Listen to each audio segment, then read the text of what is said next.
ಕೇಂದ್ರ ಸರ್ಕಾರದ ವಿಕಸಿತ ಭಾರತ ಸಂಕಲ್ಪ ಯಾತ್ರಾ ಕಾರ್ಯಕ್ರಮದಲ್ಲಿ ಭಾಗವಹಿಸಿದ ಫಲಾನುಭವಿಗಳ ಅನಿಸಿಕೆಯನ್ನು ಆಧರಿಸಿದ ಕಾರ್ಯಕ್ರಮ. ಆತ್ಮೀಯ ಕೇಳುಗರೆ, ಕೇಂದ್ರ ಸರ್ಕಾರದ ಮಹತ್ವಾಕಾಂಕ್ಷಿ ಯೋಜನೆಗಳು ಪ್ರತಿಯೊಬ್ಬರಿಗೂ ತಲುಪಬೇಕು ಎಂಬ ದೃಷ್ಟಿಯಿಂದ ವಿಕಸಿತ ಭಾರತ ಸಂಕಲ್ಪ ಯಾತ್ರಾ ಕಾರ್ಯಕ್ರಮವು ಡಿಸೆಂಬರ್ 24ರಂದು ಪ್ರಾರಂಭವಾಗಿದ್ದು, ಈ ಕಾರ್ಯಕ್ರಮದ ರೂಪುರೇಷೆಗಳನ್ನು ಕೇಂದ್ರ ಸರ್ಕಾರವು ನಿರ್ಧರಿಸಿರುತ್ತದೆ. ಇದರಲ್ಲಿ ವಿಶೇಷವಾಗಿ ಮೂಲಸೌಕರ್ಯ, ಕೃಷಿ, ಬ್ಯಾಂಕ್ ಸೌಲಭ್ಯ, ಶಿಕ್ಷಣ, ಆರೋಗ್ಯ, ಗ್ರಾಮೀಣ ಅಭಿವೃದ್ಧಿಗೆ ಸಂಬಂಧಿಸಿದಂತೆ ಕೇಂದ್ರ ಸರ್ಕಾರದ ಕಾರ್ಯಕ್ರಮಗಳನ್ನು ಸಮಾಜದ ಕಟ್ಟಕಡೆಯ ವ್ಯಕ್ತಿಗೂ ತಲುಪಬೇಕು ಹಾಗೂ ಸರ್ಕಾರ ಹಾಗೂ ಜನರ ನಡುವಿನ ಅಂತರವನ್ನು ಕಡಿಮೆ ಮಾಡಬೇಕು ಎಂಬ ದೃಷ್ಟಿಯಿಂದ ಈ ಕಾರ್ಯಕ್ರಮವನ್ನು ಕೇಂದ್ರ ಸರ್ಕಾರವು ಹಮ್ಮಿಕೊಂಡಿದ್ದು, ಈ ಯಾತ್ರೆಯು ಹಾವೇರಿ, ದಾವಣಗೆರೆ, ಶಿವಮೊಗ್ಗ ಹಾಗೂ ಚಿಕ್ಕಮಗಳೂರಿನಲ್ಲಿ ಜನವರಿ 25ರವರೆಗೆ ಜಿಲ್ಲೆಯ ಗ್ರಾಮಗಳಿಗೂ ಸಂಚಾರವನ್ನು ಮಾಡುತ್ತಿದ್ದು, ಪ್ರತಿ ಹಳ್ಳಿಯಲ್ಲಿಯೂ ಕೂಡ ಕಾರ್ಯಕ್ರಮವನ್ನು ಆರಂಭಿಸಲಾಗುತ್ತದೆ.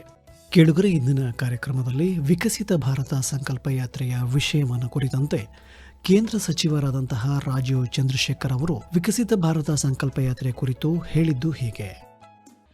ಮೋದಿಜಿ ಗ್ಯಾರಂಟಿ ಕಳೆದ 10 ವರ್ಷ ನರೇಂದ್ರ ಮೋದಿಜಿ ಸರ್ಕಾರ ತುಂಬಾ ಜಾಸ್ತಿ ಕೆಲಸ ಮಾಡ್ತೇವೆ ಮತ್ತು ಅವರು ಬೇರೆ ಬೇರೆ scheme PM Ayushman, PM Kisan, PM Awas ಮತ್ತು ಈ Covid free vaccine, free ration ಇದೆಲ್ಲ ಜನಗೆ ಮತ್ತು ಎಲ್ಲರಿಗೂ ಸಬ್ಕಾ ಸಾಥ್, ಸಬ್ಕಾ ವಿಕಾಸ್, ಸಬ್ಕಾ ವಿಶ್ವಾಸ್ ಆ ಫಿಲಾಸಫಿ, ಆ ಐಡಿಯಾಲಜಿ ಜೊತೆ ಎಲ್ಲರಿ ಲೈಫಲ್ಲಿ ಬದಲಾವಣೆ ಒಂದು ತರ ಹಿ ಹ್ಯಾಸ್ ಡೆಮಾನ್ಸ್ಟ್ರೇಟೆಡ್. ಈ ವಿಕಸಿತ್ ಭಾರತ್ ಮತ್ತು ನಮ್ಮ ಎಲ್ಲರಿದ ಒಂದು ಫ್ಯೂಚರ್ ಬಗ್ಗೆ ಈ ರಥ ಒಂದು ತುಂಬಾ ಸ್ಟ್ರಾಂಗ್ ಸಿಂಬಲ್. ಯಾಕೆ ಅಂದ್ರೆ ಪ್ರೈಮ್ ಮಿನಿಸ್ಟರ್ ನರೇಂದ್ರ ಮೋದಿಜಿ ಅವ್ರ ಪ್ರಕಾರ ಎಲ್ಲ ಜಿಲ್ಲಾ, ಎಲ್ಲ ವಿಲೇಜ್, ಎಲ್ಲ ರಾಜ್ಯ, ಎವ್ರಿ ಸ್ಟೇಟ್ ಡೆವಲಪ್ಮೆಂಟ್ ಮಾಡಲೇಬೇಕು. ಎಲ್ಲ ಸ್ಕೀಮ್ಸ್ ಎಲ್ಲ ಬೆನಿಫಿಷರೀಸ್ಗೆ ಈ ಸ್ಕೀಮ್ಸ್ ಶುಡ್ ರೀಚ್. ಅದು ಅವ್ರ ಪ್ರಕಾರ ಗರೀಬ್, ಕಿಸಾನ್, ರೈತರೇ ಮತ್ತು ಯುವ ಮತ್ತು ಮಹಿಳೆಯರಿಗೆ ಈ 4 ಕಾಸ್ಟ್ ನಮ್ದು ಐಡಿಯಾಲಜಿಯಲ್ಲಿ ಸಬ್ಕಾ ಸಾಥ್, ಸಬ್ಕಾ ವಿಶ್ವಾಸ್, ಸಬ್ಕಾ ವಿಕಾಸ್, ಸಬ್ಕಾ ಪ್ರಯಾಸ್ ಆ ಐಡಿಯಾಲಜಿಯಲ್ಲಿ ಯುವ, ಮಹಿಳೆಯರೇ, ಕಿಸಾನ್, ರೈತರಿಗೆ ಮತ್ತು ಗರೀಬ್ ಅವ್ರಿಗೆ ಎಲ್ಲ ಸ್ಕೀಮ್ ಒಂದು ತರ ಆ ಸ್ಕೀಮ್ ಆಕ್ಸೆಸ್ ಮತ್ತು ರೀಚ್ ಮಾಡಲೇಬೇಕು. ಅದ್ರ ಬಗ್ಗೆ ಒಂದು ಸಿಂಬಲ್ ಇದು ಈ ವಿಕಸಿತ್ ಭಾರತ್ ರಥ. ಈ ವಿಕಸಿತ್ ಭಾರತ್ ರಥ ಅದು ಒಂದು ಬೇರೆ ಹೆಸರು ಮೋದಿಜಿ ಗ್ಯಾರಂಟಿ ರಥ. ಒಂದೇ ಒಂದು ಗ್ಯಾರಂಟಿ ಮಾಡ್ತೀವಿ. ಅವ್ರ ಪ್ರಕಾರ India world 3rd largest economy ಆಗಿದೆ in the coming years, will become. ಮತ್ತು India will become a developed nation.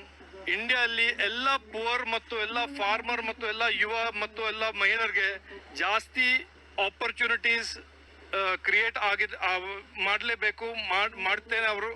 ಈ ಸರ್ಕಾರ, ಅವ್ರದ್ದು ಸರ್ಕಾರ ಒಂದೇ ಒಂದು ಮಿಷನ್, ಸಬ್ಕಾ ಸಾಥ್, ಸಬ್ಕಾ ವಿಕಾಸ್, ಸಬ್ಕಾ ಪ್ರಯಾಸ್, ಸಬ್ಕಾ ವಿಶ್ವಾಸ್. ಈ ವಿಕಸಿತ ಭಾರತ ಸಂಕಲ್ಪ ಯಾತ್ರೆಯಲ್ಲಿ ಪಾಲ್ಗೊಂಡ ಫಲಾನುಭವಿಗಳು ಆಕಾಶವಾಣಿಯೊಂದಿಗೆ ತಮ್ಮ ಅನುಭವವನ್ನು ಹಂಚಿಕೊಂಡಿದ್ದು ಹೀಗೆ. ಗ್ರಾಮ ಪಂಚಾಯತಿ ವ್ಯಾಪ್ತಿಯಲ್ಲಿ ಟ್ಯಾಂಕ್ ಮತ್ತು ಉಜ್ವಲ ಗ್ಯಾಸಿನ ಸಂಯುಕ್ತ ಆಶ್ರಯದಲ್ಲಿ ಹೆಮ್ಮೆಯ ಪ್ರಧಾನಮಂತ್ರಿ ನರೇಂದ್ರ ಮೋದಿಜಿ ಅವರ ವಿಕಸಿತ ಭಾರತ ಸಂಕಲ್ಪ ಯಾತ್ರೆಯ ಒಂದು ಕಾರ್ಯಕ್ರಮವನ್ನ ಅಚ್ಚುಕಟ್ಟಾಗಿ ಇಲ್ಲಿ ಸಾರ್ವಜನಿಕರ ಸಹಯೋಗದೊಂದಿಗೆ ಹಮ್ಮಿಕೊಂಡಿರ್ತಕ್ಕಂಥದ್ದು ಸ್ವಾಗತಾರ್ಹ. ಈ ಒಂದು ಕಾರ್ಯಕ್ರಮ ಸನ್ಮಾನ್ಯ ನರೇಂದ್ರ ಮೋದಿ ಅವರು ಪ್ರಧಾನಮಂತ್ರಿಗಳಾದ ಮೇಲೆ 4 ವರ್ಗದ ಜನರಿಗೆ, ಮಹಿಳೆಯರಿಗೆ, ಬಡವರಿಗೆ, ಯುವಕರಿಗೆ ಮತ್ತು ರೈತರಿಗೆ 4 ವರ್ಗದ ಜನರಿಗೆ ತಂದಿರತಕ್ಕಂಥ ಕಿಸಾನ್ ಸಮ್ಮಾನ್ ಯೋಜನೆ ಇರಬಹುದು, ಸಿಂಚಾಯಿ ಯೋಜನೆ ಇರಬಹುದು, ಹಾಗೇನೆ ಯುವಕರ ಸಲುವಾಗಿ ಉದ್ಯೋಗ ಮಾಡೋ ಸಲುವಾಗಿ ಪ್ರಧಾನಮಂತ್ರಿ ಸ್ವಸಹಾಯ ನಿಧಿ ಯೋಜನೆ ಇರಬಹುದು, ಹಾಗೇನೆ ಸ್ಕಿಲ್ ಇಂಡಿಯಾ ಅಂತ ಇರಬಹುದು, ಮೇಕ್ ಇನ್ ಇಂಡಿಯಾ ಇರಬಹುದು, ಹಾಗೇನೆ ಹೆಣ್ಣು ಮಕ್ಕಳ ಸಲುವಾಗಿ ಹೊಸದಾಗಿ ಇವತ್ತು ಸ್ವಸಹಾಯ ಸಂಘಗಳಿಗೆ 10 ಲಕ್ಷ ರೂಪಾಯಿ ಕಿಮ್ಮತ್ತಿನ ಒಂದು ಡ್ರೋನ್ ಬೆಳೆಗಳಿಗೆ ಔಷಧ ಹೊಡಿತಕ್ಕಂಥ ಒಂದು ಮಷಿನ್ ಅನ್ನ ಕೊಡುವ ಮುಖಾಂತರವಾಗಿ, ಅದರಲ್ಲಿ 2 ಲಕ್ಷ ಸಾಲ, 8 ಲಕ್ಷ ಸಬ್ಸಿಡಿ ಕೊಡುವ ಮುಖಾಂತರವಾಗಿ ಸ್ವಸಹಾಯ ಸಂಘಗಳ 2 ಹೆಣ್ಣು ಮಕ್ಕಳಿಗೆ ತರಬೇತಿಯನ್ನು ಕೊಟ್ಟು, ಆ ತರಬೇತಿ ಕೊಡುವಂತ ಸಂದರ್ಭದಲ್ಲೂ ಕೂಡ ತಿಂಗಳಿಗೆ 10,000 15,000 ಸಹಾಯಧನ ಕೊಡುವ ಮುಖಾಂತರವಾಗಿ ಅವರಿಗೆ ಒಂದು ಹೆಣ್ಣು ಮಕ್ಕಳಿಗೆ ಮತ್ತೊಂದು ದೊಡ್ಡ ಒಂದು ಕೊಡುಗೆಯನ್ನು ಕೂಡ ಇವತ್ತು ಕೊಟ್ಟಿರ್ತಕ್ಕಂಥದ್ದು ಸ್ವಾಗತಾರ್ಹ. ಹಾಗೇನೆ ಬಡವರ ಸಲುವಾಗಿ ಈಗಾಗಲೇ ಹಿಂದೆ ದಿವಂಗತ ಅನಂತ್ ಕುಮಾರ್ ಅವರು ತಂದಿರತಕ್ಕಂತ ಒಂದು ಯೋಜನೆ ಅದು. ಇವತ್ತು ಅವ್ರು ನಮ್ಮ ಜೊತೆ ಇಲ್ಲ.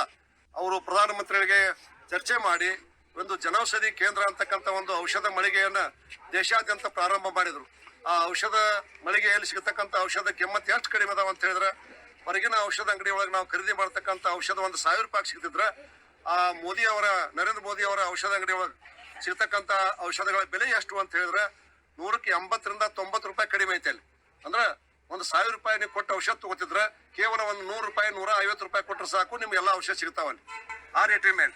ಅದನ್ನ 10,000 ಅಂಗಡಿದ್ದು ದೇಶದೊಳಗ 10,000ದಿಂದ 25,000ಕ್ಕೆ ಹೆಚ್ಚಿಟ್ಟು ಒಂದು ವಿಮಾ ಯೋಜನೆ ಇರ್ತಕ್ಕಂಥದ್ದು. ಒಂದು 20 ರೂಪಾಯಿ ತಿಂಗಳಿಗೆ ಕಂತು ಕಟ್ಟುವಂತದ್ದು, 40 ರೂಪಾಯಿ ಕಂತು ಕಟ್ಟುವಂತದ್ದು. ಅದಕ್ಕೆ 2 ಲಕ್ಷ ರೂಪಾಯಿ ಅವ್ರು ತೀರ್ಕೊಂಡ್ರೆ, ಆಕ್ಸಿಡೆಂಟ್ ಆಗಿದ್ರೆ ತೀರ್ಕೊಂಡ್ರೆ ಅವ್ರಿಗೆ ಸಿಗ್ತಕ್ಕಂಥ ಒಂದು ವಿಮಾ ಕಂತು ಹಣ ಸಿಗ್ತಕ್ಕಂಥದ್ದು ಸುಮಾರು ಒಂದು 2 ಲಕ್ಷ ರೂಪಾಯಿ ಸಿಗ್ತಕ್ಕಂಥದ್ದು ಕೂಡ ಬಹಳ ಮಂದಿಗೆ ಗೊತ್ತೇ ಇರುವುದಿಲ್ಲ. ಅದು ಈಗಾಗಲೇ ಬ್ಯಾಂಕಿನ ಅಧಿಕಾರಿಗಳು ಕೂಡ ತಮ್ಮ ತಿಳಿದಷ್ಟು ಮಾಡಿರ್ತಾರೆ. ಅವ್ರು ಯಾರು ತಾವು ಬ್ಯಾಂಕಿನ ಸೈಡ್ ಆಡಲ್ಲ. ಇವತ್ತು ಕರೋನಾ ಬಂದ ಮೇಲೆ ಸುಮಾರು 140 ಕೋಟಿ ಜನರಿಗೆ ಅಂದ್ರೆ 80 ಕೋಟಿ ಬಡ ಕುಟುಂಬಗಳಿಗೆ ತಿಂಗಳ ಪುಕ್ಕಟವಾಗಿ ಆಹಾರದಾನ ಕೊಡ್ತಕ್ಕಂಥ ಕೆಲಸ ಕೂಡ ಜಾರಿ ಐತಿ ಇವತ್ತು ಕೂಡ. ಅದು ಇನ್ನೂ ಕೂಡ ಮುಂದುವರಿತಕ್ಕಂಥ ಅಂದ್ರೆ ಇದು ಒಂದು ಸಣ್ಣ ಕೆಲಸ ಅಲ್ಲ. ಇವತ್ತು ಬಡವರು ಅವ್ರು ಹೇಳ್ದಂಗೆ 4 ವರ್ಗದ ಜನ, ಅವ್ರ ಜಾತಿ ಪಕ್ಷ ಇಲ್ಲ, ಕೂಡ ಉಪಯೋಗ ತಗೋಬೇಕು. ಮತ್ತೆ ಯಾರಿಗೆ ಗೊತ್ತಿಲ್ಲ ಅವ್ರಿಗೆ ಹೇಳುವಂತ ಕೆಲಸವನ್ನು ಕೂಡ ಮಾಡಬೇಕು ಅಂತಕ್ಕಂಥ ನಿಟ್ಟಿನಲ್ಲಿ ಈ ಒಂದು ಕಾರ್ಯಕ್ರಮ ಹಮ್ಮಿಕೊಂಡಿದ್ದಾರೆ. ಹಾವೇರಿ ಜಿಲ್ಲಾ ಸವಣೂರು ತಾಲೂಕು ದೊಂಬರ್ಮುತ್ರ ಗ್ರಾಮದ ರಾಜಶೇಖರ್ ನಾವು ರೈತರಾಗಿದ್ದು ಭಾರತ ಸರ್ಕಾರದ ಪ್ರಧಾನಮಂತ್ರಿ ಸನ್ಮಾನ್ ನಿಧಿ ಅನ್ನುವಂಥ ಯೋಜನೆಯಲ್ಲಿ 6,000 ರೂಪಾಯಿ ನಮಗೆ ಬಂದು ಮುಟ್ಟಿರ್ತದೆ. ಆ 6,000ರಲ್ಲಿ ನಾವು ಕೃಷಿಗೆ ಔಷಧಿ ಆಗಲಿ ಮತ್ತು ಗೊಬ್ಬರ ನಾವು ಖರೀದಿ ಮಾಡಲಿಕ್ಕೆ ಒಳ್ಳೆಯ ಅನುಕೂಲ ಆಗೈತಿ. ಈ ಯೋಜನೆಯಿಂದ ನಮ್ಗೆ ಕೃಷಿ ಮಾಡಲಿಕ್ಕೆ ಎಲ್ಲ ರೀತಿಯಿಂದ ಒಳ್ಳೆಯ ಅನುಕೂಲ ಆಗೈತಿ ಅಂತಂದು ಪ್ರಧಾನಮಂತ್ರಿ ನರೇಂದ್ರ ಮೋದಿಯವರಿಗೆ ತಿಳಿಸಲು ಬಯಸುತ್ತೇವೆ. ನಿವೇದಿತಾ ಬರುವಾರ್ ಸೆಕೆಂಡ್ KV ಎಲ್ಲ ಹಿರಿಯರಿಗೆ ನಮಸ್ಕಾರ. ಮಹಿಳಾ ಮತ್ತು ಮಕ್ಕಳ ಕಲ್ಯಾಣ ಇಲಾಖೆ ವತಿಯಿಂದ ಪ್ರಧಾನಮಂತ್ರಿ ಮಾತೃವಂದನಾ ಯೋಜನೆಯಿಂದ ನಾವು 5,000 ರೂಪಾಯಿಯನ್ನು ತೆಗೆದುಕೊಂಡು ಅದು ನಮ್ಮ ಮಕ್ಕಳ ಆರೋಗ್ಯಕ್ಕೆ ಮತ್ತು ನಮ್ಮ ಆರೋಗ್ಯಕ್ಕೆ ಒಳ್ಳೆಯದಾಗಿದೆ. ಅದೇ ರೀತಿ ಎಲ್ಲ ಮಹಿಳೆಯರಿಗೂ ಕೂಡ ಒಳ್ಳೆಯದಾಗಲಿ. ಅಂಗನವಾಡಿಯಲ್ಲಿ ಕೊಡ್ತಕ್ಕಂಥ ಆಹಾರ ನಮ್ಮ ಮಕ್ಕಳಿಗೆ 5 ಥರದ ಮಿಶ್ರಣ ಅಂದರೆ ರಾಗಿ, ಗೋಧಿ, ಅಕ್ಕಿ, ಇದೇ ಥರ ಇನ್ನೂ ಮುಂತಾದ ಎಲ್ಲ ಮಿಶ್ರಣವನ್ನು ನಮ್ಮ ಮಕ್ಕಳಿಗೆ ನಾವು ಅಂಗನವಾಡಿಯಲ್ಲಿ ಬಿಟ್ಟಿರುವುದರಿಂದ ನಮ್ಮ ಮಕ್ಕಳಿಗೆ ಒಳ್ಳೆಯ ರೀತಿಯಿಂದ ಆಹಾರವನ್ನು ಒದಗಿಸಿಕೊಡ್ತಿದ್ದಾರೆ. ಮತ್ತು ಹೇಳ್ರಿ 3 ವರ್ಷದಿಂದ 6 ವರ್ಷದವರೆಗೂ ನಮ್ಮ ಮಕ್ಕಳಿಗೆ ಒಳ್ಳೆಯ ರೀತಿಯಿಂದ ಊಟವನ್ನು ಇದು ಕೊಡ್ತಾರೆ. ಶೇಂಗಾ ಚಕ್ಕಿ, ತತ್ತಿ, ಒಳ್ಳೆ ಥರದ ತರಕಾರಿಯನ್ನು ತಂದು ನಮ್ಮ ಮಕ್ಕಳಿಗೆ ಸರಿಯಾಗಿ ನೋಡ್ಕೊಳ್ತಾರೆ. ಒಂದು ರೀತಿಯಿಂದ ಮಹಿಳಾ ಮತ್ತು ಮಕ್ಕಳ ಕಲ್ಯಾಣ ಇಲಾಖೆ ಆರೋಗ್ಯ ಕೇಂದ್ರ ಅಂದರೆ ನಮ್ಮ ತಾಯಿ ಮಡಲಿದ್ದಂಗೆ ಅದು. ಯಾಕಂದರೆ ನಮ್ಮ ತಾಯಿ ಮಡಲಂದರೆ ನಮ್ಮ ಗರ್ಭಿಣಿಯರಾದ್ರಿಂದ ಹಿಡಿದು ಮಕ್ಕಳ ಡಿಲಿವರಾಗೋದ್ರಿಂದ ಹಿಡಿದು ಒಂದು ಮನೆತನ ಮಗಳ ಥರ ಅಂತ ಎಲ್ಲ ಕರ್ನಾಟಕದ ಜನರದ್ದು ಆರೋಗ್ಯವನ್ನು ಕಾಪಾಡಿಕೊಂಡು ಬಂದಿರೋದ್ರಿಂದ ಅವರಿಗೆ ತುಂಬ ಹೃದಯದ ಧನ್ಯವಾದಗಳು. ನಿವೇದಿತಾ ಬರುವಾರ್ ಸೆಕೆಂಡ್ KV ಎಲ್ಲ ಹಿರಿಯರಿಗೆ ನಮಸ್ಕಾರ. ಮಹಿಳಾ ಮತ್ತು ಮಕ್ಕಳ ಕಲ್ಯಾಣ ಇಲಾಖೆ ವತಿಯಿಂದ ಪ್ರಧಾನಮಂತ್ರಿ ಮಾತೃವಂದನಾ ಯೋಜನೆಯಿಂದ ನಾವು 5,000 ರೂಪಾಯಿಯನ್ನು ತೆಗೆದುಕೊಂಡು ಅದು ನಮ್ಮ ಮಕ್ಕಳ ಆರೋಗ್ಯಕ್ಕೆ ಮತ್ತು ನಮ್ಮ ಆರೋಗ್ಯಕ್ಕೆ ಒಳ್ಳೆಯದಾಗಿದೆ. ಅದೇ ರೀತಿ ಎಲ್ಲ ಮಹಿಳೆಯರಿಗೂ ಕೂಡ ಒಳ್ಳೆಯದಾಗಲಿ. ಅಂಗನವಾಡಿಯಲ್ಲಿ ಕೊಡ್ತಕ್ಕಂಥ ಆಹಾರ ನಮ್ಮ ಮಕ್ಕಳಿಗೆ 5 ಥರದ ಮಿಶ್ರಣ ಅಂದರೆ ರಾಗಿ, ಗೋಧಿ, ಅಕ್ಕಿ, ಇದೇ ಥರ ಇನ್ನೂ ಮುಂತಾದ ಎಲ್ಲ ಮಿಶ್ರಣವನ್ನು ನಮ್ಮ ಮಕ್ಕಳಿಗೆ ನಾವು ಅಂಗನವಾಡಿಯಲ್ಲಿ ಬಿಟ್ಟಿರುವುದರಿಂದ ನಮ್ಮ ಮಕ್ಕಳಿಗೆ ಒಳ್ಳೆಯ ರೀತಿಯಿಂದ ಆಹಾರವನ್ನು ಒದಗಿಸಿಕೊಡ್ತಿದ್ದಾರೆ. ಮತ್ತು ಹೇಳ್ರಿ 3 ವರ್ಷದಿಂದ 6 ವರ್ಷದವರೆಗೂ ನಮ್ಮ ಮಕ್ಕಳಿಗೆ ಒಳ್ಳೆಯ ರೀತಿಯಿಂದ ಊಟವನ್ನು ಇದು ಕೊಡ್ತಾರೆ. ಶೇಂಗಾ ಚಕ್ಕಿ, ತತ್ತಿ, ಒಳ್ಳೆ ಥರದ ತರಕಾರಿಯನ್ನು ತಂದು ನಮ್ಮ ಮಕ್ಕಳಿಗೆ ಸರಿಯಾಗಿ ನೋಡ್ಕೊಳ್ತಾರೆ. ಒಂದು ರೀತಿಯಿಂದ ಮಹಿಳಾ ಮತ್ತು ಮಕ್ಕಳ ಕಲ್ಯಾಣ ಇಲಾಖೆ ಆರೋಗ್ಯ ಕೇಂದ್ರ ಅಂದರೆ ನಮ್ಮ ತಾಯಿ ಮಡಲಿದ್ದಂಗೆ ಅದು. ಯಾಕಂದರೆ ನಮ್ಮ ತಾಯಿ ಮಡಲಂದರೆ ನಮ್ಮ ಗರ್ಭಿಣಿಯರಾದ್ರಿಂದ ಹಿಡಿದು ಮಕ್ಕಳ ಡಿಲಿವರಾಗೋದ್ರಿಂದ ಹಿಡಿದು ಒಂದು ಮನೆತನ ಮಗಳ ಥರ ಅಂತ ಎಲ್ಲ ಕರ್ನಾಟಕದ ಜನರದ್ದು ಆರೋಗ್ಯವನ್ನು ಕಾಪಾಡಿಕೊಂಡು ಬಂದಿರೋದ್ರಿಂದ ಅವರಿಗೆ ತುಂಬ ಹೃದಯದ ಧನ್ಯವಾದಗಳು. ಬ್ಯಾಂಕಿನ ಸೌಲಭ್ಯ ಈಗೇನು ಹೇಳ್ತಾರೆ ಮುಂದೆ ನಿಮ್ಗೆ ಹಿಂಗೆ ಯೋಜನೆ ಹಿಂಗೆ ಮುಂದೆ ಏನು ಸಮಸ್ಯೆ ಬಂದ್ರೆ ನಿಮ್ಗೆ ಅನುಕೂಲ ಐತಿ ಅಂತಂದು ಸರ್ ಹೇಳಿದ್ರು. ಆ ಪ್ರಕಾರ ನಾವು ನನ್ನ ಮಗ 20 ರೂಪಾಯಿ ಕಟ್ಟಿ ಇನ್ಶೂರೆನ್ಸ್ ಮಾಡಿಸಿ ಇದನ್ನು ಮಾಡಿ 30 ದಿನದ ಒಳಗೆ ಸ್ವಲ್ಪ ಹೆಚ್ಚು ಕಮ್ಮಿ 30 ದಿನದ ಹೊರೊಳಗಿನ 2 ಲಕ್ಷ ರೂಪಾಯಿ ಅನುದಾನ ಒಂದು ಯೋಜನೆ ಮಾಡಿಕೊಟ್ಟಿದ್ದಾರೆ. ಮಗ ಏನಾಗಿ ತೀರ್ಕೊಂಡ ಅಂತಂದರೆ ಮೆಡಿಕಲ್ ಕಾಲೇಜಿನಲ್ಲಿ ಕಟ್ವಾಡ ನೀರು ಹೊಡೆಯೋದ 4ನೇ ಅಂತಸ್ತಿಗಿದ್ದ ನೀರ ಪೈಪ್ ಜಗ್ಗ ಇದು ಪೈಪ್ ಕಾಲ ಜಾರಿ ಬಿದ್ದು ತೀರ್ಕೊಂಡಿದ್ದಾರೆ 4ನೇ ಅಂತಸ್ತು. ಇನ್ಶೂರೆನ್ಸ್ ಬ್ಯಾಂಕಿನ ಇದರಿಂದ 2 ಲಕ್ಷ ರೂಪಾಯಿ ಕೊಟ್ಟಿದ್ದಾರೆ. 6 ರೂಪಾಯಿ ಇನ್ಸೂರೆನ್ಸ್ ಮಾಡಿಸಿದ್ವಿ ಬ್ಯಾಂಕ್ನಲ್ಲಿ. ಅದರಿಂದ ನಮಗೆ ರೀಸೆಂಟಾಗಿ ನಮ್ಮ ಅಪ್ಪರು ತೀರ್ಕೊಂಡ್ರು. ಅದರಿಂದ ನಮಗೆ 2 ಲಕ್ಷ ರೂಪಾಯಿ ಇನ್ಸೂರೆನ್ಸ್ ಪಾಲಿಸಿ ಬಂದಿದೆ. ಅದರಿಂದ ನಮ್ಗೆ ತುಂಬಾ ಹೆಲ್ಪ್ ಆಗಿದೆ. ನಮ್ಮ ಹೆಸರು ಆರ್ ಜಯಲಕ್ಷ್ಮಿ ಅಂತ. ಮತ್ತೆ ನಮಗೆ ಒಂದು ಹಳ್ಳಿ ಎಲ್ಲ ಹಳ್ಳಿಯಲ್ಲೂ ಹೇಳ್ತೀವಿ, ತುಂಬಾನೇ ಬಡತನದಿಂದ ಸ್ವಲ್ಪ ಜನ ಅಕ್ಕಿ ಎಲ್ಲಾನು 50 ರೂಪಾಯಿ 60 ರೂಪಾಯಿ 30 ರೂಪಾಯಿ 40 ರೂಪಾಯಿ ಆ ಥರ ಅಕ್ಕಿ ಎಲ್ಲ ತರ್ತಾ ಇದ್ರು. ಈಗ ನಮ್ಮ ಪ್ರಧಾನಜಿ ಅವರು ಫ್ರೀಯಾಗಿ ಅಕ್ಕಿ ಕೊಡ್ತಾ ಇದ್ದಾರೆ. ಮತ್ತೆ ಎಲ್ಲ ಮಹಿಳೆಯರಿಗೂ ತುಂಬಾನೇ ಅನುಕೂಲವಾಯಿತು. ಅನ್ನ ಭಾಗ್ಯ ಅನ್ನೋದು ಎಲ್ಲರಿಗೂ ಸಿಕ್ತು. ಅನ್ನ ಇದ್ರೇನಲ್ವಾ ನಾವು ಬದುಕೋದಕ್ಕೆ ಆಗೋದು. ಅನ್ನ ಇಲ್ಲ ಅಂದರೆ ಬದುಕೋಕ್ಕೆ ಸಾಧ್ಯ ಇಲ್ಲ ಅಂತ ನಮ್ಮ ಮೋದಿಜಿಯವರು ಸಹ ತುಂಬಾ ಅನುಕೂಲ ಎಲ್ಲ ಮಾಡಿಕೊಟ್ಟಿದ್ದಾರೆ. ನಮ್ಮ ಹಳ್ಳಿ ಬಡ ಮಹಿಳೆಯರಿಗೆ ಮತ್ತು ಬಡ ಕುಟುಂಬದವರಿಗೆ ಎಲ್ಲರಿಗೂ ಸೇರಿ ಸಹಾಯ ಮಾಡಿದ್ದಾರೆ. ಅವ್ರನ್ನ ತುಂಬಾ ನೆನೆಸ್ಕೊಬೋದು. ಪ್ರತಿನಿತ್ಯನೂ ಅಡುಗೆ ಮಾಡೋದಕ್ಕೆ ಉಚಿತ ಗ್ಯಾಸ್ ಕೊಟ್ಟಿದ್ದಾರೆ, ಮತ್ತು ಅಕ್ಕಿ ಕೊಟ್ಟರು ನಮಗೆ. ಮತ್ತು ಇನ್ನೂ ಎಲ್ಲ ಅನುಕೂಲಗಳು ಮಾಡಿಕೊಟ್ಟಿದ್ದಾರೆ. ತುಂಬಾ ಸಹಾಯ ಆಗಿದೆ ಅವ್ರ ಕಡೆಯಿಂದನೂ.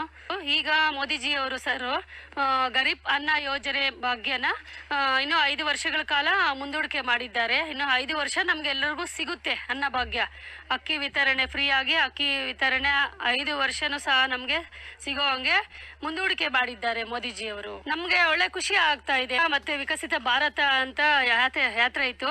ಈಗ ನಮ್ಮ ದೊಡ್ಡಮಳ್ಳಿ ಗ್ರಾಮ ಪಂಚಾಯಿತಿಯಲ್ಲಿ ಅದು ಯಾತ್ರೆ ಆಯಿತು.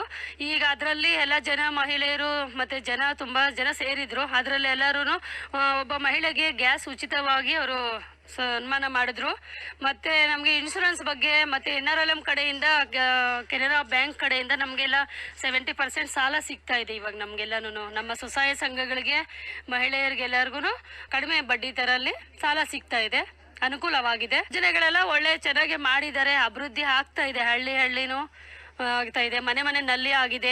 ಗೌರ್ಮೆಂಟ್ ಕಡೆಯಿಂದ ನಮ್ಗೆಲ್ಲಾನು ತುಂಬಾನೇ ಸಹಾಯ ಆಗಿದೆ ಅಂತ ಹೇಳಬಲ್ಲೆ ಸರ್. ನನ್ನ ಹೆಸರು ಮಂಜುಳಾ ಅಂತ ಹೇಳ್ಬಿಟ್ಟು. ಈಗ ಪ್ರಧಾನ ಮಂತ್ರಿಗಳು ಕೊಟ್ಟಿರೋದಕ್ಕೆ ನಮಗೆ ಸ್ಕೀಮ್ಸ್ ತುಂಬ ಒಳ್ಳೆ ಸ್ಕೀಮ್ಸೇ ಕೊಟ್ಟಿದ್ದಾರೆ. ಆದರೆ ಇದನ್ನ ತುಂಬ ಜನದವರೆಗೂ ಅದಕ್ಕೆ ಅವಕಾಶ ಮಾಡ್ಕೋತಾ ಇಲ್ಲ ಅವರು. ಇವಾಗ PM ಕಿಸಾನ್ದು ಅಂತ ಹೇಳ್ಬಿಟ್ಟು ಕಿಸಾನ್ದು ಬಂದಿದೆಯಲ್ವಾ, ಅದಕ್ಕೆ ಅದು ಎಲ್ರಿಗೂ ಜಮೀನುಗಳಿಗೆ 2 ಸಾವಿರ ಬರುತ್ತೆ 3 ತಿಂಗಳಿಗೊಂದ್ಸರಿ. ಅದರಲ್ಲಿ ಅವರು 6 ಸಾವಿರ ಬರುತ್ತೆ ವರ್ಷಕ್ಕೆ. ಅದನ್ನು ಉಪಯೋಗ ಮಾಡ್ಕೊಳ್ಳಿ ಅಂತ ಹೇಳ್ಬಿಟ್ಟು ನಾವೆಲ್ರಿಗೂ ತಿಳಿಸ್ಕೊಡ್ತೀವಿ. ನಾವು ಮಾಡ್ಕೊಂಡಿದ್ದೀವಿ. ನಮಗೂ 6 ಸಾವಿರ ಬರ್ತಾ ಇದೆ ನಮ್ಮ ಜಮೀನುಗಳಿಗೆಲ್ಲನೂ. ನಾವು ಅದರಿಂದ ತಗೊಂಡು ನಾವು ಏನಾದರೂ ಬೆಳೆಗಾಗ್ಬೋದು, ಅಷ್ಟು ಜಾಸ್ತಿ ಸಾಕಾಗಲ್ಲ ಅಂತ ಅಂತಾರೆ. ಅದ್ರ ಮೇಲೆ ನಾವು ಏನಾದರೂ ಒಂದಷ್ಟು ಮಾಡಿಕೊಂಡು ನಾವು ಅದನ್ನ ಸದುಪಯೋಗ ಪಡಿಸ್ಕೊತಾ ಇದ್ದೀವಿ. ಮಧ್ಯವರ್ಗದವ್ರಿಗೆ ಯಾರಿಗೂ ಹೋಗುತ್ತೆ ಅನ್ನೋದು ಇದು ಭಯ ಇರೋದಿಲ್ಲ. ನಮಗೆ ನೇರವಾಗಿ ನಮ್ಮ ಖಾತೆಗೆ ಬರುತ್ತೆ. ಪ್ರಧಾನಮಂತ್ರಿಗಳು ಮಾಡಿರೋದು ಇದು ಒಳ್ಳೆ ಅನುಕೂಲ ಮಾಡಿಕೊಟ್ಟಿದ್ದಾರೆ ನಮಗೆ. ಇದಕ್ಕೆ ತುಂಬ ಸಂತೋಷ ಆಗುತ್ತೆ. ಬೇರೆಯವ್ರಿಗೂ ನಾವು ತಿಳಿಸ್ಕೊಡ್ತೀವಿ, ನಾವು ಮಾಡ್ಕೊತೀವಿ. ಮತ್ತು PMJJBY PMSBY ಮಾಡಿದಾರಲ್ವಾ, ಅದರಿಂದನೂ ತುಂಬ ಬಡವರಿಗೆಲ್ಲ ತುಂಬ ಅನುಕೂಲ ಆಗಿದೆ. ಯಾಕಂದರೆ ಜಾಸ್ತಿ ಇನ್ಶೂರೆನ್ಸ್ಗಳು ಕಟ್ಟಲಿಕ್ಕೆ ಆಗೋದಿಲ್ಲ. ಇದು ಮಾಡಿರೋದಕ್ಕೆ ಚಿಕ್ಕ ಅಮೌಂಟ್ ಆಗಿರೋದಕ್ಕೂ ವರ್ಷಕ್ಕೆ 436 ರೂಪಾಯಿ 20 ರೂಪಾಯಿದು ಕೊಟ್ಟಿರೋದಕ್ಕೋಸ್ಕರ ಜನಗಳು ತುಂಬ ಉಪಯೋಗ ಮಾಡ್ಕೊತಾರೆ. ನಮ್ಗೇನಾದರೂ ನಾವು ಸ್ವಲ್ಪ ಏನಾದರೂ ಹೆಚ್ಚು ಕಮ್ಮಿ ಆದರೆ ಅವ್ರಿಗೆ 2 ಲಕ್ಷ ಕೊಡ್ತಾರಲ್ವಾ, ಅದಕ್ಕೋಸ್ಕರ ಅವ್ರ ಮಕ್ಳಿಗಾಗ್ಬೋದು, ಅವ್ರ ಮನೆಯಲ್ಲಿ ಅವ್ರು ನಂಬ್ಕೊಂಡಿರೋರಿಗೆ ತುಂಬ ಅನುಕೂಲ ಮಾಡಿದೆ. ಇದು ತುಂಬ ಸಂತೋಷಕರವಾದ ವಿಷಯ. ವಿಕಸಿತ ಭಾರತದಲ್ಲಿ ಅನ್ನಭಾಗ್ಯ ಬಗ್ಗೆ ಹೇಳಿದ್ರು, ಮತ್ತು PM ಕಿಸಾನ್ ಬಗ್ಗೆ, PMJJBY PMSBY ಬಗ್ಗೆ ಹೇಳಿದ್ರು, ಮತ್ತು ಸುಕನ್ಯಾ ಸಮೃದ್ಧಿ ಯೋಜನೆ, ಅಟಲ್ ಪಿಂಚಣಿ ಯೋಜನೆ ಇವೆಲ್ಲ ಹೇಳಿದ್ರು. ಅದರಲ್ಲಿ ಸ್ವಲ್ಪ ಜನ ತಗೊಂಡಿದ್ದಾರೆ, ಸ್ವಲ್ಪ ಜನ ತಗೊಂಡಿಲ್ಲ. ಇಲ್ಲಿ ಬಂದಾಗ ಮಾತ್ರ ಅಂತಾರೆ, ಯಾರು ಹೋಗಿ ಮಾಡಿಸ್ಕೊಳ್ಳಕ್ಕೆ ಹೋಗ್ತಾ ಇಲ್ಲ. ಅದಕ್ಕೋಸ್ಕರ ತುಂಬ ಸಂಸ್ಥೆಗಳೆಲ್ಲ ಬಂದು ಆ ಬ್ಯಾಂಕ್ ಅವರೇ ಬಂದು ನಮ್ಮೂರಿಗೆ ಬಂದು ಅವರು ಬಂದು ಮಾಡ್ತಾ ಇರೋದಕ್ಕೆ ನಮಗೆ ತುಂಬ ಸಂತೋಷ ಅನಿಸ್ತಾ ಇದೆ. ನನ್ನ ಹೆಸರು ಪವಿತ್ರ ಅಂದ್ಬಿಟ್ಟು ಮಂಜುಳಾ ಅವರು ಒಬ್ರು ನನಗೆ ಇಂಟ್ರೊಡ್ಯೂಸ್ ಮಾಡಿದ್ರು ಸುಕನ್ಯಾ ಸಮೃದ್ಧಿ ಯೋಜನೆ ಅಂದ್ಬಿಟ್ಟು. ನನಗೆ 2 ಹೆಣ್ಮಕ್ಳಿದ್ದಾರೆ, ಹಾಗಾಗಿ ಆ 2 ಹೆಣ್ಮಕ್ಳಿಗೂ ನಾನು ಸುಕನ್ಯಾ ಸಮೃದ್ಧಿ ಯೋಜನೆನ ಇದು ಮಾಡ್ಕೊಂಡಿದ್ದೀನಿ. ಹಾಗಾಗಿ ಅದು PM ಅವ್ರ ಕಡೆಯಿಂದ ಇದಾಗಿರೋದ್ರಿಂದ ನನಗೆ ತುಂಬಾ ಖುಷಿ ಆಗಿದೆ. ಅದು ಕಾರ್ಯಕ್ರಮದ ಬಗ್ಗೆ ತುಂಬಾ ಖುಷಿ ಆಯ್ತು ಸರ್. PM ಅವರು ಪ್ರಧಾನ ಮಂತ್ರಿ ಅವರ ಸ್ಕೀಮ್ಸ್ ತುಂಬಾ ಇದಾವೆ, ಅದೆಲ್ಲ ಕೆಲವೊಂದು ನಾವು ಪಡ್ಕೊಂಡಿದೀವಿ ಅಷ್ಟೇ, ತುಂಬಾ ಇದಾವೆ. PM ಕಿಸಾನ್ ಯೋಜನೆ ಒಂದು, ಮತ್ತೆ ಸುಕನ್ಯಾ ಸಮೃದ್ಧಿ ಒಂದು, PMJJY ಒಂದು, PM SBY ಒಂದು, ಮತ್ತೆ ಇನ್ನೂ ಹಲವಾರು ಯೋಜನೆಗಳಿದಾವೆ. ಅದ್ರಲ್ಲಿ ನಾವು ಒಂದು 2-3 ಇದನ್ನ ನಾವು ಪಡ್ಕೊಂಡಿದೀವಿ ಸರ್. ಅದರಲ್ಲಿ SBY, SBY, PMJJY ಮತ್ತೆ ಅಟಲ್ ಪೆನ್ಷನ್ ಮಾಡಿಸ್ಕೊಂಡಿದೀವಿ, ಅದು ಯೂಸ್ ಆಗಿದೆ. ಮತ್ತೆ ಸುಕನ್ಯಾ ಸಮೃದ್ಧಿ ಯೋಜನೆ ಅದನ್ನು ಮಾಡಿಸ್ಕೊಂಡಿದೀವಿ. ತುಂಬಾ ಖುಷಿ ಆಗಿದೆ ಸರ್, ಯಾಕಂದ್ರೆ ನಾವು ಒಂದೇ ಸತಿ ಹೂಡಿಕೆ ಮಾಡ್ಕೊಳಕ್ ಆಗೋದಿಲ್ಲ. ಈ ಸ್ಕೀಮ್ಸ್ ಅಲ್ಲಿ ಮಾಡೋದ್ರಿಂದ ನಮ್ಗೆ ತುಂಬಾ ಹೆಲ್ಪ್ ಆಗುತ್ತೆ, ಹೆಣ್ಮಕ್ಳಿರೋರ್ಗೆ ತುಂಬಾ ಹೆಲ್ಪ್ ಆಗುತ್ತೆ. ಮತ್ತೆ ಮಾಡಿಸ್ಕೊಳ್ಳಿ, ಮಕ್ಳು ಇರೋರು ಹೆಣ್ಮಕ್ಳು ಇರೋರು ಮಾಡಿಸ್ಕೊಳ್ಳಿ ಅಂತಾನು ಹೇಳ್ತೀವಿ ಸರ್ ನಾವು. ಸರ್, ಕೇಂದ್ರ ಸರ್ಕಾರದ ಯೋಜನೆಗಳೇನಿದಾವೆ ಎಲ್ಲ ಬಡ ಜನರಿಗೆ, ಅತಿ ತೀರಾ ಬಡವರು ಇರ್ತಾರಲ್ವಾ ಅಂಥವ್ರಿಗೂ ಮತ್ತೆ ಮಧ್ಯಮ ವರ್ಗದವ್ರಿಗೂ ಎಲ್ಲಾರ್ಗೂ ಹೆಲ್ಪ್ ಆಗುತ್ತೆ ಸರ್. ಎಲ್ಲಾರು ಮಾಡಿಸ್ಕೊಳ್ಳಿ ಅಂತಾನೆ ಹೇಳ್ತೀವಿ ನಾವು. ಒಲಿ ಮೇಲೆ ಅಡಿಗೆ ಮಾಡ್ತಿದ್ರಿ, ಈಗ ಉಜ್ವಲ ಕನೆಕ್ಷನ್ ಸ್ಟಾರ್ಟ್ ಆದ ನಂತರ ನಾನು ಒಲಿ ಮೇಲೆ ಕುಕಿಂಗ್ ಮಾಡಾಕತ್ತೀನಿ. ಅದು ಉಜ್ವಲ ಕನೆಕ್ಷನ್ ಬಂದ ತಕ್ಷಣ 200 ರೂಪಾಯಿ ಫಸ್ಟ್ ನನಗೆ ಸಬ್ಸಿಡಿ ಸಿಕ್ತಿತ್ತ. ಇದು ಉಜ್ವಲ ಕನೆಕ್ಷನ್ ಬಂದ ತಕ್ಷಣ ನನಗೆ 300 ರೂಪಾಯಿ ಸಬ್ಸಿಡಿ ಸಿಗಾಕತೈತಿ. ಅಷ್ಟು ನಂದು 300 ರೂಪಾಯಿ ಉಳಿತಾಯ ಆಗ್ತಾ ಇದೆ. ಮತ್ ಕೆಲ್ಸಾನು ಪಟ ಆಗ್ತೈತಿ. ನನ್ ಬೇರೆ ಟೈಮ್ ಅಡ್ಜಸ್ಟ್ ಆಗ್ತೈತಿ. ಮೊನ್ನೆ ಇದು ಉಜ್ವಲ ಇದನ್ನು ತೊಗೊಂಡಿದ್ದೇವ್ರಿ, ಚಲೋ ಇದಾಗೈತ್ರಿ. ಎಲ್ಲ ಒಲಿ ಹೊತ್ತಿಸ್ತಿದ್ದೇವ್ರಿ, ಈಗ ಅದರಲ್ಲಿಂದ ಸ್ವಲ್ಪ ನಮ್ಗೆ ಹೆಲ್ಪ್ ಆಗೈತ್ರಿ. ಆದ್ರೆ 1200 ರೂಪಾಯಿ ಇದು ಐತ್ರಿ, 300 ರೂಪಾಯಿ ಸಬ್ಸಿಡಿ ಮಾಡಿದಾರೆ, ಅದೊಂದು ನಮ್ಗೆ ಚಲೋ ಆಗೈತ್ರಿ. ಇದೊಂದು ಬಹಳ ಪುಣ್ಯ ಕೆಲಸ ಮಾಡಿದಾರ್ರಿ. ಹೆಸರು ಸರೋಜಾ ಅಂತಂದ್ರಿ, ಸರೋಜಾ ಉಮೇಶ್ ಕಲ್ಲಾ ಅಂತಂದ್ರಿ. 2001ರಾಗ ಚಾಲೂ ಮಾಡಿರಿ ಸಂಘನ ರೀ. ಹೊಳ್ಳಿ ಈಗ ಸಂಜೀವಿನಿ ಸಂಘ ಬಂದು 8 ವರ್ಷ ಆಯ್ತ್ರಿ. ಈಗ ಇದ್ರಾಗ ಕಾರ್ಯದರ್ಶಿಯಾಗಿ ಇದ್ದೀವ್ರಿ ಫಸ್ಟ್ ರೀ. ಹೊಳ್ಳಿ ಮತ್ತೆ ಉಪಾಧ್ಯಕ್ಷರಾಗಿ ಆಯ್ಕೆ ಮಾಡಿದ್ರಿ. ಹೊಳ್ಳಿ ಮತ್ತೆ ನೆಕ್ಸ್ಟ್ ಈಗ ಅಧ್ಯಕ್ಷರಾಗಿ ಆಯ್ಕೆ ಮಾಡ್ಯಾರ್ರಿ ಸರ್. ನಾವು ಫಸ್ಟ್ ಸಾಲ ತಗೊಂಡಿದ್ದು ಬರೀ 10,000 ತಗೊಂಡಿದ್ದೀವಿ. ಅದ್ರಲಿಂದ ಹೊಲದ ಕೆಲ್ಸಕ್ಕೆ ಹಾಕಿದಿರಿ. ಮತ್ತೆ ಹೊಳ್ಳಿ ನೆಕ್ಸ್ಟ್ 50,000 ಸಾಲ ತಗೊಂಡಿರಿ. ಬಿಸ್ನೆಸ್ ಅಂತಂದು ಅಂಗಡಿ ಮಾಡಿದಿರಿ ಸರ್. ನಾವು ಅಂಗಡಿ ಒಳಗ ಇಂಪ್ರೂವ್ ಆಗಿ ಮತ್ತೆ ಹೊಳ್ಳಿ ಈಗ ದೊಡ್ಡ ಅಂಗಡಿ ಮಾಡಾಕ ರೆಡಿ ಮಾಡಿವ್ರಿ ಸರ್. ನಾವೀಗ ಹೊಳ್ಳಿ ಮತ್ತೆ ಮೊನ್ನೆ ಬಿಸ್ನೆಸ್ ಲೋನ್ ಅಂತಂದು 50,000 ತಗೊಂಡಿವ್ರಿ ಸರ್. ಹೊಳ್ಳಿ ಮತ್ತೆ ಚಕ್ಲಿ ವ್ಯಾಪಾರ ಮಾಡಕಂತ ಮಾಡಿವ್ರಿ ಸರ್. ಅದ್ರದ್ದು 1 ಲಕ್ಷ ಬಂದೈತ್ರಿ ಸರ್, ಇನ್ನು ತಗೊಂಡಿಲ್ಲ. ಅದನ್ನು 1 ಲಕ್ಷ ತಗೊಂಡು ದೊಡ್ಡದೊಂದು ಬಿಲ್ಡಿಂಗ್ ಕಟ್ಟಿಸಿರಿ. ಅದ್ರೊಳಗ ಅಂಗಡಿ ವ್ಯಾಪಾರ ಚೆನ್ನಾಗಿ ಮಾಡ್ಕೋಬೇಕಂತಂದು ಇಂಪ್ರೂವ್ ಮಾಡಕ್ ಕುಂತೀವ್ರಿ ಸರ್. ನಾವು ಸಾಲ ಕೊಟ್ಟವ್ರಿಗೆ ತುಂಬಾ ಧನ್ಯವಾದ ಅಂತ ಹೇಳ್ತೀವಿ ಸರ್. ನಾವು ಇಂಟರ್ನೆಟ್ ಸೌಲಭ್ಯವನ್ನು ಫ್ರೀ ಆಗಿ ಕೊಟ್ಟಿದ್ರು. ಅದು ನಮ್ದು ಈ ಸುತ್ತಮುತ್ತ ಹಳ್ಳಿಗೆ ಬರುವಂತ ಜನರ ಹುಬ್ಬಳ್ಳಿ ಜನ ಆಧಾರ್ ಕಾರ್ಡ್ ಆಗಲಿ ರೇಷನ್ ಕಾರ್ಡ್ ಆಗಲಿ ಇದೆಲ್ಲ ಮಾಡುವಂತ ಸೌಲಭ್ಯ ಸಿಕ್ತು. ಜನರಿಗೆ ಅದರಿಂದ ಬಹಳ ಒಂದು ಉಪಯೋಗ ಆಯ್ತು. ಹಾಕ್ತಿದ್ವಿ, ಇವಾಗ ಸಾಯಿಲ್ ಹೆಲ್ತ್ ಕಾರ್ಡ್ ಬಂದ್ಮೇಲೆ ರೆಕಮೆಂಡೇಶನ್ ಏನೇನಿದೆ ಅದೇ ಗೊಬ್ಬರ ಹಾಕಿ ಒಳ್ಳೆ ರಿಸಲ್ಟ್ ಬರ್ತಾ ಇದೆ. ಸಾರ್ವಜನಿಕ ಆರೋಗ್ಯ ಬಗ್ಗೆ ಮಾಹಿತಿನ ಹೇಳ್ತಿರ್ತಾರೆ. ಅದರಲ್ಲಿ ನಾವು ಭಾಗವಹಿಸಿ ಅದರಲ್ಲಿ ಫಲಾನುಭವಿ ಆಗಿದ್ದು ನಾನು ಕೂಡ ಅದರಲ್ಲಿ ಪೌಷ್ಟಿಕ ಆಹಾರವನ್ನು ಸೇವಿಸಿ ನಾನು ಆರೋಗ್ಯವಂತನಾಗಿದ್ದೇನೆ. ನೀವು ಅದೇ ರೀತಿ ಈ ಮಾಹಿತಿಯನ್ನು ಕೇಳಿಕೊಂಡು ನೀವು ಬಂದು ಅದರ ಪೌಷ್ಟಿಕ ಆಹಾರವನ್ನು ಸ್ವೀಕರಿಸಿ ಆರೋಗ್ಯವಂತರಾಗಿ. ಮೋದಿ ಅವ್ರದ್ದು ಸ್ಕೀಮ್ ಅಂತ ಗೊತ್ತಾದ್ಮೇಲೆ ಇದನ್ನ ತಿಳ್ಕೊಂಡು ಬ್ಯಾಂಕಿಗೆ ಬಂದು ಮ್ಯಾನೇಜರ್ ಹತ್ರ ಎಲ್ಲ ಸಲಹೆಯನ್ನು ಪಡೆದು ಆಮೇಲೆ ಅವರು ಈ ಥರ ಮಾಡ್ಬೋದು ಅಂತ ನಮಗೆ ಸಲಹೆ ಎಲ್ಲ ಕೊಟ್ಟ ಮೇಲೆ ಮತ್ತು ನನಗೆ ಇಂಪ್ರೂವ್ಮೆಂಟ್ ಆಗೋದಕ್ಕೆ ಮಾಡಿಕೊಟ್ರು. ಈಗ ಅದರಿಂದ ಸಬ್ಸಿಡಿ ಲೋನ್ ಸಿಕ್ಕಿರೋದ್ರಿಂದ ನನಗೆ ಸುಗಮನವನ್ನು ಜೀವನವನ್ನು ನಡೆಸೋದಕ್ಕೆ ಅನುಕೂಲತೆಗಳಾಯಿತು.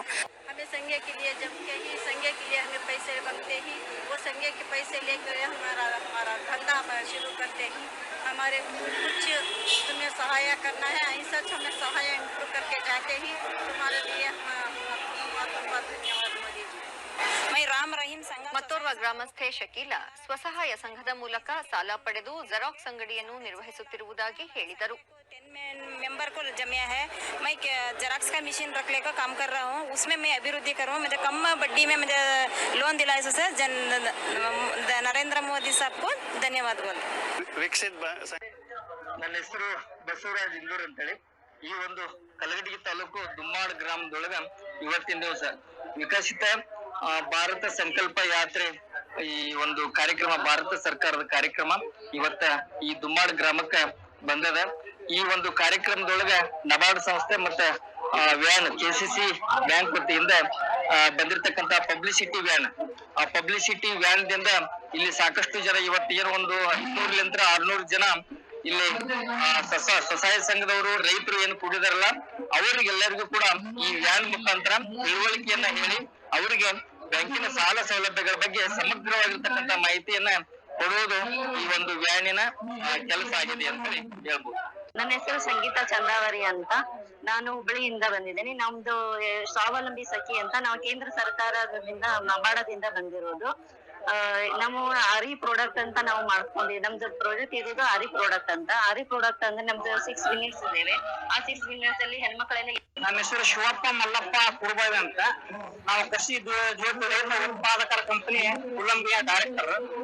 ನಾನು ನಮ್ಮ ಕಂಪನಿಗೆ ಕೇಂದ್ರ ಸರ್ಕಾರ ಸಂಸ್ಥೆಯಿಂದ ಅವರ ಸಹಾಯದಿಂದ ನಮ್ಮ ರೈತರ ಕಂಪನಿಗೆ ಒಂದು ರೈತರ ಲೈಸೆನ್ಸು, ಜೋಳದ ಲೈಸೆನ್ಸು, ಆಮೇಲೆ ಈ ಕಾಳು ಮಾಡಲು ಲೈಸೆನ್ಸು ಎಲ್ಲ ಮಾಡ್ಕೊಂಡಿದ್ದೀವಿ. ನಾವು ಈಗ 8 ಹಳ್ಳಿ ಒಳಗ ನಾವು ಸದಸ್ಯರನ್ನ ಮಾಡೀವಿ. 8 ಹಳ್ಳಿ ಒಳಗ 550 ಮಂದಿ ಸದಸ್ಯರಾಗಿವಿ. ಆ ಎಲ್ಲಾ ರೈತರು ಕೂಡ್ಕೊಂಡು ನಮ್ಮ ಕಂಪನಿಯನ್ನ ನಾವು ಬೆಳೆಸ್ಕೊಂತ ಹೊಂಟಿವಿ. ಇದಕ್ಕೆ ಎಲ್ಲ ಮತ್ತ ಸ್ಕೋಪ್ ಸಂಸ್ಥೆಯು ನಮಗೆ ಸಹಾಯ ನೀಡಿದೆ. ಆ ಎಲ್ಲಾ ಸಂಸ್ಥೆಗೂ ನಾವು ಧನ್ಯವಾದವನ್ನು ಹೇಳ್ತೀವಿ ಮತ್ತು ನರೇಂದ್ರ ಮೋದಿಜಿ ಅವರಿಗೆ ನನ್ನ ಧನ್ಯವಾದವನ್ನು ಹೇಳ್ತೀವಿ. ನನ್ನ ಹೆಸರು ಮಲ್ಲವ್ವ ಮಾದೇವಪ್ಪ ಸಿರುಗುಪ್ಪಿ ಅಂತ. ನಾವು ಜೋಡಳ್ಳಿ ಗ್ರಾಮದಿಂದ ಬಂದಿದ್ದೇವೆ ಸರ. ಈಗ ನಮಗೆ ಮೋದಿಜಿ ಗ್ಯಾಸ್ ಬಂದಿಂದ ಬಹಳಷ್ಟು ಅನುಕೂಲ ಆಗೈತೆ ಅಂತ ಹೇಳಿ ನಾವು ಹೇಳಕ್ ಇಷ್ಟಪಡ್ತೇವ್ರಿ ಸರ. ಅದ್ರ ಮೊದಲು ಕಟ್ಗಿ ತಂದ ನಾವು ಉರಿ ಹಚ್ಚಿ ಬಹಳಷ್ಟು ನಾವು ಹೊಗಿ ನುಂಗಿ ಅದರಿಂದ ಬಹಳ ದವಾಖಾನಿಗೆ ರೊಕ್ಕ ಹಾಕ್ತಿದ್ವಿ. ಈಗ ಅದು ಕಡಿಮೆ ಆಗೈತೆ ಅನ್ನುವಂತ ಹೇಳಕ್ ಇಷ್ಟಪಡ್ತೇನ್ರಿ. ಈಗ ಮೋದಿಜಿ ಗ್ಯಾಸ್ ಬಂದೈತೆ ಅಂದ್ರ ನಮ್ಗ ಬಹಳಷ್ಟು ಅನುಕೂಲ ಆಗೈತ್ರಿ. ಅದ್ರಿಂದ ಸಬ್ಸಿಡಿನೂ ಪಡೆಯಾಕ್ತೇವ್ರಿ. ನಾವು 200 ರೂಪಾಯಿ ಕಡಿಮೆನೂ ಮಾಡ್ಯಾರ. 310 ರೂಪಾಯಿ ನಮ್ಮ ಸಬ್ಸಿಡಿ ನಮ್ಮ ಅಕೌಂಟಿಗೆ ಬಂದ್ ಜಮಾ ಆಗ್ತದ್ರಿ. ಈಗ ಅದರಿಂದ ನಮಗ್ ಬಹಳಷ್ಟು ಒಳ್ಳೇದಾಗೈತೆ ಅಂತೇಳಿ ನಮ್ಮ ಮಕ್ಕಳಿಗೆ ನಾವು ದೊಡ್ಡ ಸಾಲಿ ಕಳ್ಸ್ತೇವ್ರ ಅನುಕೂಲ ಆಗ್ತಿರ್ತಿದ್ರಿ. ಕಟ್ಗಿ ತಂದು ಉರಿ ಹಚ್ಚ ಮಾಡ್ಬೇಕಾಕೈತ್ರಿ. ಈಗ ಗ್ಯಾಸ್ ಅಂದಾಗ ಅಂದ್ರೆ ಒಂದ್ ಒಲಿ ಮೇಲೆ ಒಂದ್ ಮಾಡಿನ ಇನ್ನೊಂದ್ ಒಲಿ ಮೇಲೆ ಮತ್ತೊಂದ್ ಮಾಡಿ ಅನುಕೂಲ ಮಾಡಿ ಒಂದ್ ತಾಸಿಗೆ ಅಡಿಗೆ ಆಗೋದ್ರಿಂದ ನಾವು 10-15 ನಿಮಿಷನಾಗ ಮಾಡಿ ಮಕ್ಕಳನ್ನ ಹೊರಗೆ ಹಾಕ್ತಿವಿ. ನಾವು ದುಡ್ಯಾಕ ಹೋಗ್ಬೇಕಲ್ರಿ ಮತ್ತ್ ರೊಟ್ಟಿ ಕಟ್ಕೊಂಡು. ನಮಗೂ ಅನುಕೂಲ ಆಗೈತ್ರಿ. ಇನ್ನೊಂದ್ ತಾಸು ಹೆಚ್ಚಿಗೆ ದೌಡ್ ಹೋಗಿ ಪಗಾರ ಮಾಡ್ತೀವಿ ಅನ್ನುವಂತ ನಮಗ ಇಂಟ್ರೆಸ್ಟ್ ಬಂದತ್ರಿ. ಮೋದಿಜಿ ಅವ್ರಿಗೆ ಧನ್ಯವಾದ ಹೇಳಾಕ ಇಷ್ಟಪಡ್ತೀವಿ. ನನ್ನ ಹೆಸರು ರುದ್ರಪ್ಪ ಕೊಳ್ಳಿ, ದುಮ್ಮೋಡ ಗ್ರಾಮದಿಂದ. NLM ಸ್ಕೀಮ್ ನಲ್ಲಿ ನಾನು ಬ್ಯಾಂಕ್ ಆಫ್ ಬರೋಡಕ್ಕೆ ಅಪ್ರೋಚ್ ಮಾಡಿದಾಗ ಅವರು ನನಗೆ ಒಳ್ಳೆಯ ರೀತಿಯಿಂದ ಒಂದು ಸಪೋರ್ಟ್ ಮಾಡಿ ಈ ಯೋಜನೆ ಒಳ್ಳೆಯದಿದೆ, ಈ ಯೋಜನೆಯಿಂದ ಎಲ್ಲಾ ರೈತರು ಸಹಿ ಪಡ್ಕೋಬೇಕು ಅಂತೇಳಿ ಅವ್ರನ್ನ ಮೋಟಿವೇಟ್ ಮಾಡಿದ್ರು. ಅವ್ರು ಹೇಳಿದಂತ ಎಲ್ಲಾ ದಾಖಲಾತಿಗಳನ್ನ ನಾನು ಕೊಟ್ಟಾಗ ಅವರು ನನಗೆ ಲೋನ್ ಸ್ಯಾಂಕ್ಷನ್ ಮಾಡಿದ್ದಾರೆ.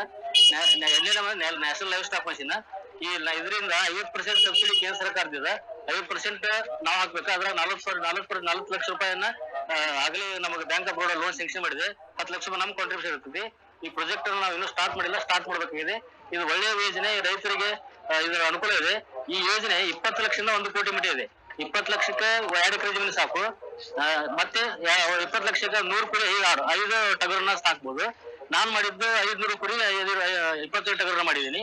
1 ಕೋಟಿ ರೂಪಾಯಿದ ಒಂದು ಯೋಜನೆಯಲ್ಲಿ ನಾನು ಫಲಾನುಭವಿಯಾಗಿ ಈ ಕೇಂದ್ರ ಸರ್ಕಾರಕ್ಕೆ ಮತ್ತು ಬ್ಯಾಂಕ್ ಆಫ್ ಬರೋಡ ವ್ಯವಸ್ಥಾಪಕರಿಗೆ ನನ್ನ ಧನ್ಯವಾದಗಳನ್ನು ಹೇಳಕ್ ಇಷ್ಟಪಡ್ತೀನಿ. ನನ್ನ ಹೆಸರು ಶಂಕರಮ್ಮ ಬಡಗೇರ್ ಅಂತ ಹೇಳಿ. ನಾನು ಜಮ್ಮಿಯಾಳ ಗ್ರಾಮದಿಂದ ಬಂದಿದ್ದೇನೆ. ನಮ್ಮ ತಾಲೂಕು ಬಂದ್ಬಿಟ್ಟು ದೇವಲಿಂಗೊಪ್ಪ. ನಾನು ಫಸ್ಟ್ದಾಗಿ ಸಣ್ಣದಾಗಿ ಒಂದು ಕೈಲೆ ಕುಟ್ಟಿ ಮಸಿನ ಅರ್ಶಿನ ಪುಡಿ ರೆಡಿ ಮಾಡ್ತಿದ್ದೆ. ನಾನು ಕೈಲೆ ಮಾಡುವುದರಿಂದ ನನಗೆ ತ್ರಾಸ ಆಗ್ತಿತ್ತು. ಆಮೇಲೆ ಪ್ರಧಾನ ಮಂತ್ರಿ ಯೋಜನೆ ಒಂದು PMFME ಅಂತ ಹೇಳಿ ಒಂದು ಲೋನ್ ಬಂತು. ಆ ಲೋನ್ ಅಲ್ಲಿ ನಾನೊಂದು ಪ್ಯೂರ್ ಅರ್ಶಿನ ಮಾಡೋ ಮಷೀನ್, ಆಮೇಲೆ ಮಸಾಲೆ ಮಾಡೋದು, ಆಮೇಲೆ ಖಾರ ಕುಟ್ಟೋದು ಮಷೀನ್, 3 ಮಷೀನ್ ಹಾಕೊಂಡು ನಾನು ಒಳ್ಳೆ ಆದಾಯ ಗಳಿಸ್ತಾ ಇದ್ದೇನೆ. ಒಳ್ಳೆ ಆದಾಯ ಬರ್ತಾ ಇದೆ. ಆಮೇಲೆ ನನ್ನ ಪ್ರಾಡಕ್ಟ್ ಬಂದ್ಬಿಟ್ಟು ಪ್ಯೂರ್ ಇದೆ ಅಂತ ಹೇಳಿ ಜನಾನು ಮೆಚ್ತಾ ಇದ್ದಾರೆ ನನಗೆ.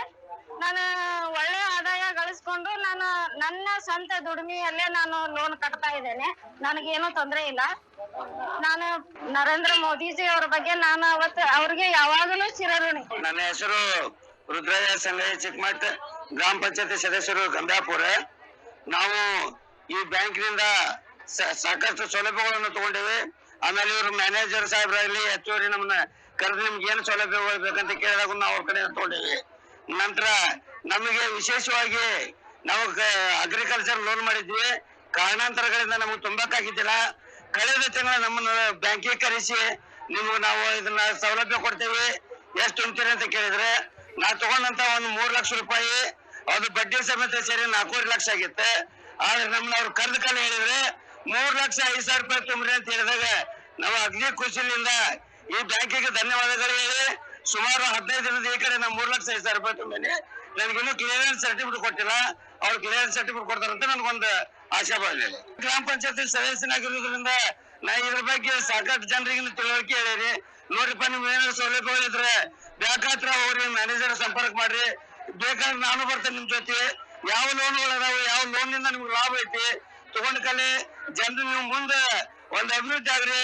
ಸನ್ಮಾನ್ಯ ಪ್ರಧಾನಮಂತ್ರಿಗಳ ಒಂದು ಏನು ಭಾರತದ ಒಂದು ಆಶಯ ಐತೆ, ಅವರ ಒಂದು ಕಂಡ ಕನಸು ನೆನಸಾಗಲಿ ಅನ್ನೋದು ಒಂದು ಒಳ್ಳೆ ಅಭಿವೃದ್ಧಿಯಿಂದ ನಾನು ತಮ್ಮಲ್ಲಿಗೆ ಗಮನಕ್ಕೆ ತರಕ್ಕೆ ಇಷ್ಟಪಡ್ತೇನೆ.